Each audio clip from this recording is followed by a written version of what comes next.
Hello बच्चों, चलिए प्रश्न को पढ़ते हैं।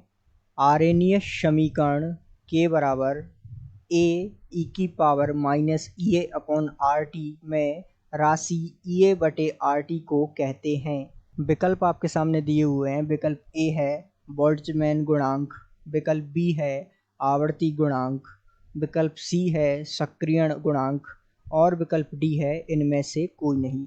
तो आइए मुख्य अवधारणा की चर्चा करते हुए हम इस प्रश्न के हल तक पहुंचते हैं।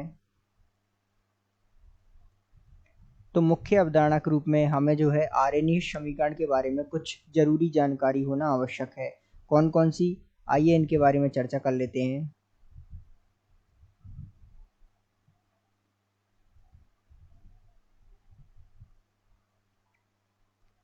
सबसे पहले तो आरेनीय समीकरण जिसका सूत्र होता है के बराबर ए ई की पावर माइनस ई ए बटे आर टी। तो ये जो है आरेनीय समीकरण का सूत्र होता है। आरेनीय समीकरण को इस्तेमाल क्यों करते हैं? तो ये जो है रासायनिक अभिक्रिया की गति पर ताप के प्रभाव को बताने वाला समीकरण है, अर्थात रासायनिक अभिक्रिया की गति पर ताप के प्रभाव को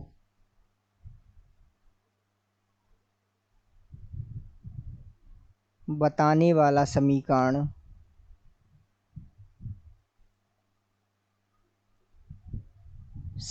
जो है आरेनीय समीकरण कहलाता है। अब आइए हम इस आरेनीय समीकरण में सबको जान लेते हैं कि किसको हम किस रूप में जानते हैं और किसका क्या नाम है। तो के जो आरेनीय समीकरण में दे रखा है, के को हम जो है क्रियागति स्थिरांक के नाम से जानते हैं। तो ये हो गया क्रियागति स्थिरांक। इसी प्रकार यदि हम बात करें ए की, तो ए को हम जो है सामान्यतः अनुपाती स्थिरांक के नाम से जानते हैं।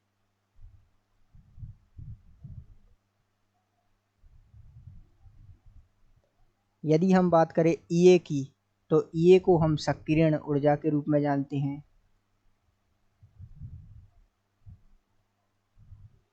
और जो है टी यहाँ ताप है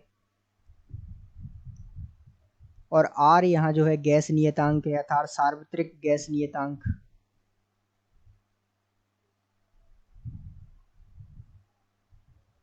अब हमसे पूछा क्या है?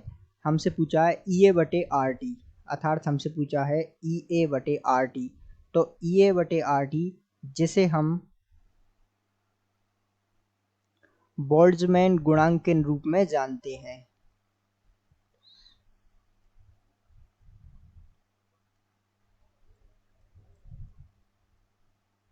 तो ये जो है इस प्रश्न का उत्तर हमें मिल गया। आइए हम विकल्प पर लौटते हैं।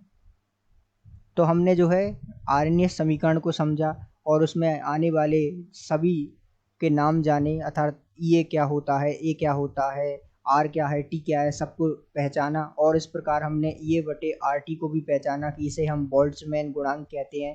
तो इस प्रकार हम इस प्रश्न के उत्तर तक पहुंचते हैं कि दिए गए प्रश्न का सही उत्तर विकल्प ए है। आशा करते हैं आपको समझ आया होगा। धन्यवाद।